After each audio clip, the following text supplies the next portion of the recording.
મહત્વના સમાચારોથી શરૂઆત કરીશું। રાજ્યના વહીવટી તંત્રમાં મોટા ફેરફાર કરવામાં આવ્યા છે। રાજ્યના 13 આઈએએસ અધિકારીઓની બદલી કરાઈ છે।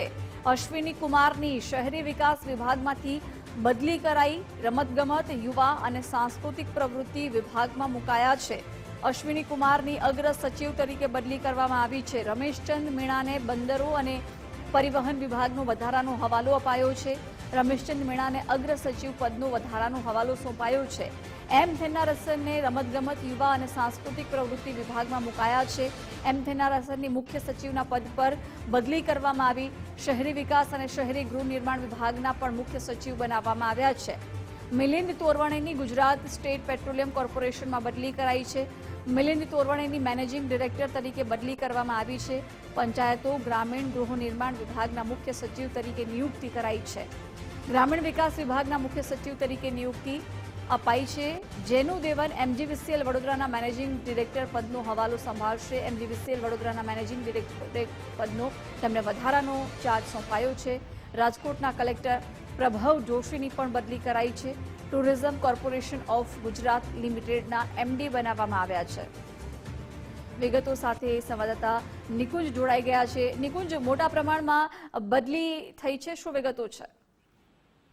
13 જેટલા આઈએએસ અધિકારીઓ છે તેના બદલીના ઓર્ડર સામાન્ય વહીવટ વિભાગ તરફથી કરવામાં આવ્યા છે। આ 13 જેટલા આઈએએસ અધિકારીઓના બદલી અને વધારાના હવાલાનો જે ઓર્ડર થયો છે તેમાં સૌથી આંખે વળગે તે પ્રકારની બે મહત્વની બદલી છે।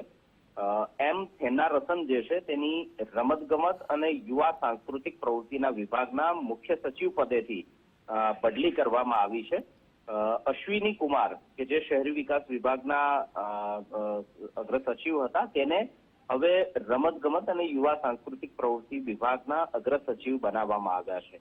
મહત્વનું છે કે 2036 ઓલિમ્પિકની રાજ્ય સરકાર તૈયારીઓ કરી રહી છે, ત્યારે રમતગમત અને યુવા સાંસ્કૃતિક વિભાગ જે છે તે ખૂબ જ મહત્વનો વિભાગ છે અને તેની અંદર હવે અશ્વિની કુમારને તેની જવાબદારી જે છે તે આપવામાં આવી છે। અશ્વિની કુમાર જે હવાલો સંભાળતા હતા શહેરી વિકાસ અને શહેરી ગૃહ નિર્માણ વિભાગ, તેમાં એમ થેન્નારસનને જવાબદારી સોંપવામાં આવી છે। આ ઉપરાંત મિલિંદ તોરવણે જે managing director Gujarat state petroleum corporation જે છે તેમના એમડી પદેથી તેમની બદલી થઈ છે અને તેમને પંચાયત, ગ્રામ ગૃહ નિર્માણ વિકાસ વિભાગના મુખ્ય સચિવ જે છે તે બનાવવામાં આવ્યા છે। જેનુ દેવનને મધ્ય ગુજરાત વીજ કંપની લિમિટેડ વડોદરાના એમડી તરીકેનો વધારાનો હવાલો સોંપાયો છે। પ્રભાવ જોશી કલેક્ટર રાજકોટની બદલી કરાઈ છે। પ્રભાવ જોશીને ટુરિઝમ કોર્પોરેશન ઓફ ના એમડી જે છે તે બનાવવામાં આવ્યા છે, કારણ કે ટુરિઝમ ડિપાર્ટમેન્ટના એમડી સાંદીપુરની ચાકચુક જે છે તેને કેન્દ્ર સરકારની અંદર ડેપ્યુટેશન પર મોકલવામાં આવ્યા છે। આ ઉપરાંત પણ અન્ય કેટલીક બદલીઓ છે જેને લઈને લાંબા સમયથી રાહ જોવાઈ રહી હતી, કારણ કે 4 જેટલા ગુજરાતના આઈએએસ અધિકારીઓને ડેપ્યુટેશન પર કેન્દ્ર સરકારની અંદર મોકલાયા છે અને તેને લઈને આ વહીવટી ફેરફારો થયા છે। જી નિકુંજ, આભાર જાણકારી માટે।